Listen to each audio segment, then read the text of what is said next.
আসসালামু আলাইকুম। তো জাফলং সিলেটের মধ্যে অপরূপ সৌন্দর্যের লীলা খেলা।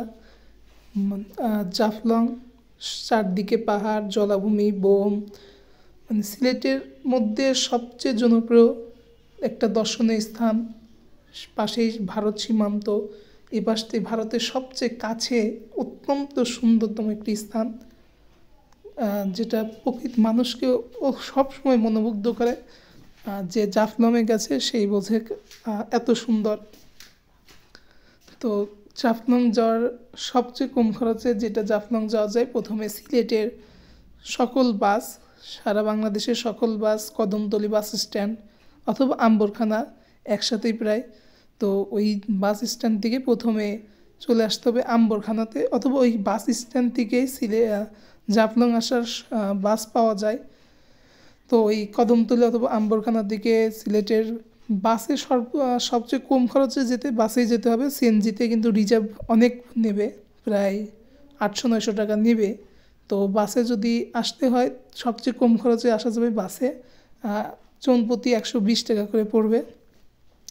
একটু সময় লাগবে, সেটা 2 ঘন্টা 2-2.5 ঘন্টার মতো সময় লাগবে, কারণ বিভিন্ন জায়গায় বাস থামে। এছাড়াও এনা বাস আছে, সরাসরি চলে আসার জন্য কোচ 2-1টা বাস আছে, যেটা ভাড়া বেশি হলেও সময় 1.5 ঘন্টার মধ্যেই চলে আসা যায়। তো সিলেটের জাফলংয়ে অনেক দেখার মতো, এখানে প্রায় 7-8টা স্পট আছে।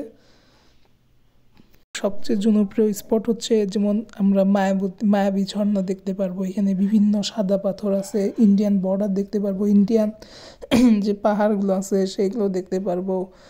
তারপর এখানে পান কীভাবে উৎপন্ন হয়, তারপরে হচ্ছে ক্ষুদ্র নিগোষ্ঠীদের বাড়িঘর, সেইগুলো দেখতে পারবো।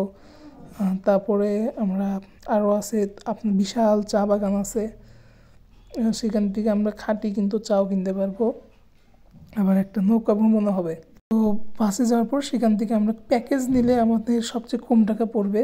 তো প্যাকেজ যদি শেয়ার করে নেওয়া যায়, শেয়ার করে এখান থেকে সবাই শেয়ার করে নেয়, শেয়ার করে এখানে ওনারা সবগুলো স্পট ঘুরাই নিয়ে দেখায় নিয়ে আসে। আবার একাকিও যেতে পারবেন, একাকি একটু বেশি পড়বে, তবে শেয়ারে যাওয়াই উত্তম। এখানে প্রথমে তারা জাফলং থেকে নৌকায় করে আপনাদের নিয়ে যাবে প্রথমে মায়াবী ঝর্ণা দেখার জন্য। সো ঝর্ণাটা অসাধারণ।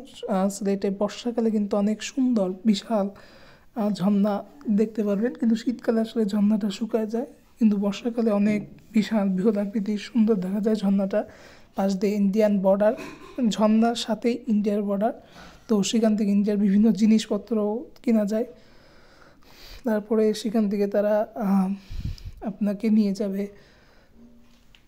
ক্ষুদ্র নিগোষ্ঠীর যে আছে রাখাইনদের বাড়িটারই আছে, এখানে আপনি দেখতে পারবেন পান কীভাবে উৎপন্ন হয়। তারপরে একটা রাজার বাড়ি আছে। তো প্যাকেজ নিলে আপনাদের জনপ্রতি 150 টাকার মতো পড়বে। আর যদি নিজে খরচে যাইতে চান, তবে 150 থেকে 200 টাকা যদি প্যাকেজ নেন, আর নিজ খরচে যেতে চাইলে 300-350 মতো পড়ে যেতে পারে। তো সেইখান থেকে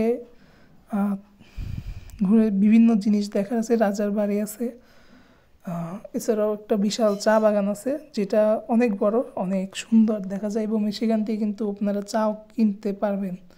এছাড়াও সিলেটে অনেকেই প্যাকেজ না নিয়ে শুধু আপনারা ইন্ডিয়ার বর্ডার বা পাথর, আপনারা কিন্তু যে ইন্ডিয়ার যে পানি আসে ঝর্ণা, সে পানিতে গোসল করতে পারবেন।